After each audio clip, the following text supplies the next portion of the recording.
What's going on, guys? EJT here and welcome back to the channel. Today we're going to be talking about how Disney fixed one of their biggest mistakes, so let's get right into the video.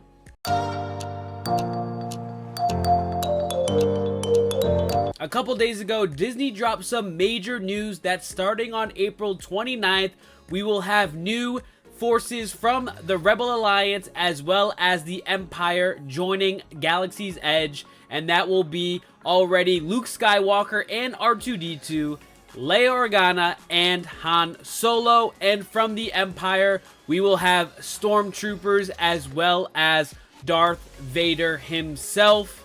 And this really is big news for the Disney Star Wars fans out there, as when they first opened up this land, it was really stuck in a specific timeline that there was no original trilogy characters or even prequel characters roaming around the park. They kept it to the sequels, which at the time made some sense with them creating those movies and wanting to bring to light these different characters that they have created, as well as marketing them up so when people go watch the movies, they could then go to the park and see these characters.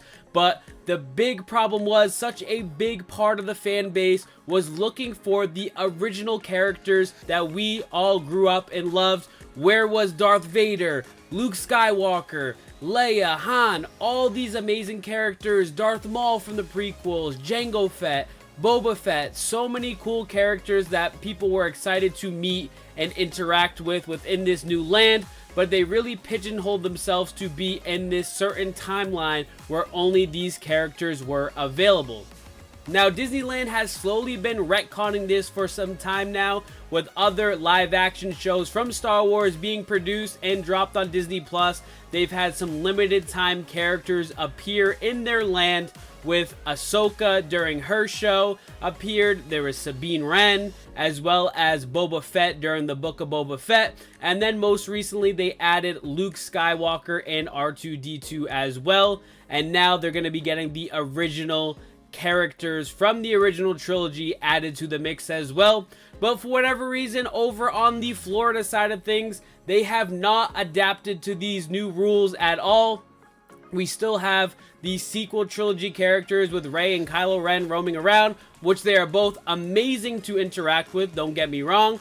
But the most we've gotten kind of outside of that is the Mandalorian, who now appears in the land as well and fits into kind of that space and that timeline.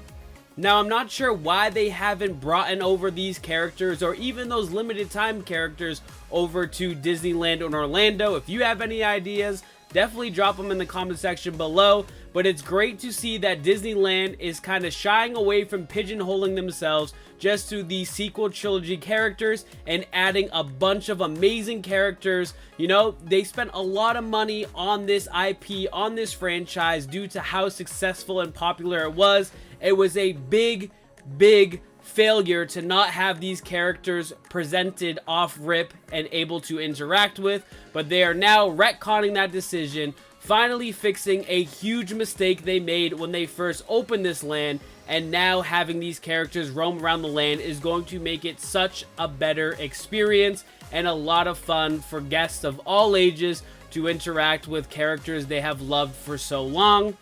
It would be like if the Avengers campus didn't have, you know, Iron Man, Captain America, characters we know and loved in the movies, and now since, you know, they're going another way, which with Doomsday, who knows, a bunch of characters are returning and whatnot, but it's like just having the new Avengers there and not the old Avengers that we all grew to love over the many years.